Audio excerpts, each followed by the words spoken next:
தமிழ்நாடு நாடார் சங்கம் நிறுவனத் தலைவர் வரலாற்றுத் தமிழன் ஜே. முத்துரமேஷ் நாடார் அவர்கள் ஆணைக்கிணங்க இன்று வடகோவை மேம்பாலம் அருகில் அமைந்துள்ள கல்விக்கு கண் திறந்த பெருந்தலைவர் ஐயா கர்மவீரர் காமராஜர் அவர்களின் 123வது அவதார திருவிழா இன்று விமர்சையாக நடைபெற்றது. பெருந்தலைவர் காமராஜர் சிலைக்கு மாலை அணிவித்தும் கேக் வெட்டியும் பொதுமக்களுக்கு அன்னதானம் வழங்கியும் காலை 6 மணி முதல் மாலை 6 மணி வரை இலவச பாசஞ்சர் ஆட்டோ சேவை செய்யப்பட்டது. இதில் கலந்து கொண்டவர்கள் மாநிலச் செயலாளர் இளையராஜா நாடார் தலைமையில் மண்டல தலைவர் வெள்ளத்துரை நாடார்,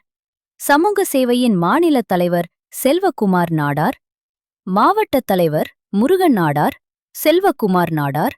வடக்கு தொகுதி தலைவர் திருமுருகன் நாடார்,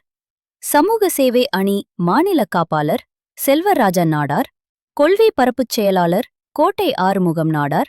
மண்டல பொதுச் செயலாளர் ராஜ்குமார், வடக்கு தொகுதி பொருளாளர் சிவமுருகன் நாடார்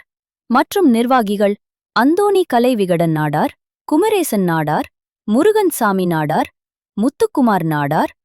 செந்தூர் பாண்டி நாடார், லோகநாத நாடார், ஜெயவேல் நாடார், இளையராஜா நாடார், மண்டல பொருளாளர் ராஜா, மண்டல அமைப்பாளர் கோவிந்தசாமி மற்றும் நிர்வாகிகள் அனைவரும் கலந்து கொண்டனர்.